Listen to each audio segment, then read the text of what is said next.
Hi friends, இன்றைக்கி ராய் வீட்டு சமையலில் நம்ம என்ன செய்ய போகிறோம்னு பார்த்தீங்கன்னா சிக்கன் பக்கோடா தான் செய்ய போகிறோம். ஃபஸ்ட்டு 1/2 கிலோ சிக்கன் போன்லெஸ் எடுத்து நம்ம தனியாக வச்சுக்கலாம். ஸோ போன்லெஸ் சிக்கனில் இஞ்சி பூண்டு பேஸ்ட்டு, உப்பு, வினிகர் முங்குற அளவுக்கு, சிக்கன் முங்குற அளவுக்கு நம்ம போட்டு ஊற வச்சிடணும். ஊற வச்ச பிறகு அது ஒரு 1/2 மணி நேரம் ஊற வைக்கணும். 1/2 மணி நேரம் ஊற வச்ச பிறகு அந்த தண்ணி இல்லாமல் அதை வடித்து எடுக்கணும். வடித்து எடுத்த பிறகு அதில் 1/2 spoon garam masala,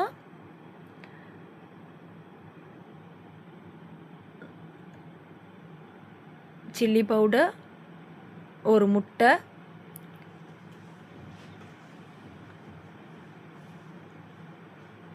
chilli powder உங்கள் தேவையான அளவுக்கு போட்டுக்கோங்க. எங்கள் தேவையான அளவுக்கு காரத்துக்கு ஏற்ற மாதிரி நான் போட்டிருந்தேன்.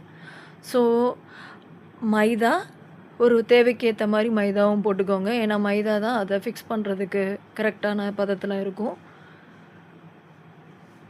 கார்ன்ஃப்ளவர் மாவு 1 ஸ்பூனு. நீங்கள் சின்ன ஸ்பூனில் போட்டுக்கலாம், நான் பெரிய ஸ்பூனில் போட்டிருக்கேன். பட் நீங்கள் சின்ன ஸ்பூனில் போட்டுக்கலாம். போட்டு நல்லா மிக்ஸ் பண்ணணும். நல்லா மிக்ஸ் பண்ணிவிட்டு இதை ஒரு 1/2 மணி நேரம் கூட ஊற வைக்கணும். இதுக்கு திருப்பி நம்ம உப்பு போடணுன்னு அவசியம் இல்லை. உங்கள் தேவைக்கு ஏற்ற மாதிரி உப்பு போட்டுக்கோங்க. உப்பு கரெக்டாக தான் இருக்கும். ஸோ நல்லா 1/2 மணி நேரம் ஊறின பிறகு அதை ஓரமாக எடுத்து வச்சுருங்க. நல்லா ஃபிக்ஸ் பண்ணுங்கள். அது பேஸ்ட் பதத்துக்கு வரும். இந்த மாதிரி ஒரு கடாயில் ஆயில் ஊற்றி நல்லா சூடாகிற வரைக்கும் வெயிட் பண்ணுங்க. ஸோ இது வந்து ஃபஸ்ட் ட்ரிப்பு. மொதல் ட்ரிப்பில் கொஞ்சம் கொஞ்சமாக போட்டு மொத்தத்தையும் எடுத்து வச்சுருங்க. இது அரை வேக்காடு, பாதி தான் வெந்திருக்கும், பாதி வேகாது. இப்போ நம்ம அதை சாப்பிட முடியாது. இது மொத்தமும் எடுத்து வச்ச பிறகு இன்னொரு டைம் நம்ம போடுவோம். இன்னொரு டைம் போட்ட உடனே நம்ம எடுக்க வரும்போது இதில் எந்த கலர் மாவும் நம்ம போட மாட்டோம். எந்த ஆர்டிஃபிஷியல் எந்த இதுவும் நம்ம இதில் இது கிடையாது, சேர்க்கவே இல்லை. நம்ம வெறும் சில்லி பவுட்ரு தான் போட்டிருப்போம்.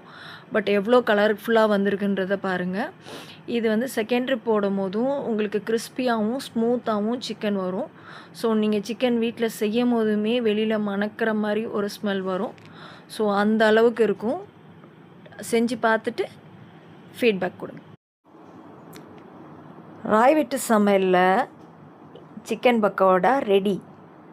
ஸோ நீங்கள் உங்கள் வீட்டில் இதே சிக்கன் பக்கோடாவை செஞ்சுட்டு உங்கள் ஃபீட்பேக்கை எங்களுக்கு கண்டிப்பாக கமெண்ட்டில் போட்டுருங்க. உங்கள் கமெண்ட்டுக்காக நாங்கள் எதிர்பார்த்துட்ருக்கோம். எங்களோட வீடியோ உங்களுக்கு தொடர்ந்து வரணும் அப்படின்னா அந்த சப்ஸ்கிரைபர் பட்டனை மட்டும் கிளிக் பண்ணிவிட்டு போயிடுங்க. தேங்க்யூ ஃபார் யுவர் வாட்சிங் அண்ட் சப்போர்ட்.